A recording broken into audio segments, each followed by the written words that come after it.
आदिवासी समाजाच्या आरक्षणाला कोणताही धक्का लागणार नाही. गेवराईच्या बंजारा मेळाव्यातनं मंत्री संजय राठोड यांचा एल्गार. स्थापन केलेल्या आयोगाच्या माध्यमातून माहिती घेऊन सरकारकडे अहवाल सादर होणार. संजय राठोड यांची माहिती. नागपूरमध्ये मुख्यमंत्री फडणवीस यांच्या हस्ते सोलार डिफेन्स अँड एरोस्पेस कंपनीच्या रोबोटिक प्लांटचं भूमिपूजन. कंपनी अत्याधुनिक तंत्रज्ञानासह पूर्णपणे स्वदेशी उत्पादनावर भर देणार. मालेगावात छत्रपती शिवाजी महाराज महसूल समाधान अभियानाचा प्रारंभ. मंत्री दादा भुसेंच्या हस्ते नागरिकांना जात प्रमाणपत्र, रहिवासी दाखल्यांचं वाटप. संपूर्ण जिल्हाभर मोहीम राबवणार असल्याची ही माहिती. कोल्हापुरातील केआयटी महाविद्यालयातल्या प्राध्यापकाचं तडकाफडकी निलंबन. प्राध्यापक सौरभ जोशीवर विद्यार्थिनींशी गैरवर्तन केल्याचा आरोप. कॉलेज प्रशासनाने सखोल चौकशीसाठी समिती गठीत केल्याची संचालकांची माहिती.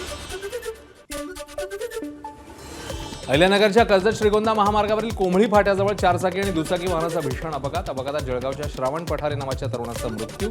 सातत्याने अपघात होत असल्यानं ग्रामस्थांकडून उड्डाणपुलाची मागणी.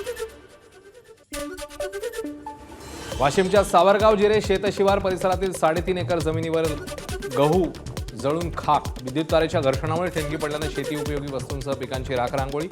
प्रशासनाने पंचनामा करत तात्काळ मदत देण्याची शेतकऱ्याची मागणी. जालन्यामध्ये एका मजुराच्या मुलाची मोठी झेप. बिकन रोजेकर यूपीएससी परीक्षेत उत्तीर्ण. बिकनचं सर्वत्र कौतुक.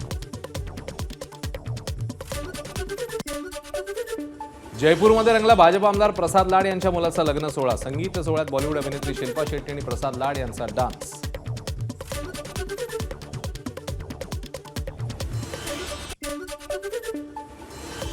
मुंबईतून अहमदाबादला जाण्यासाठी मध्य आणि पश्चिम रेल्वे मार्गावर 4 स्पेशल ट्रेन्स धावणार.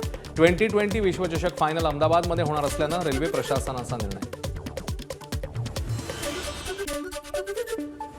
भारतीय क्रिकेट संघाचा माजी कर्णधार रोहित शर्माचा पुन्हा एकदा मुंबईतल्या शिवाजी पार्कवर सराव.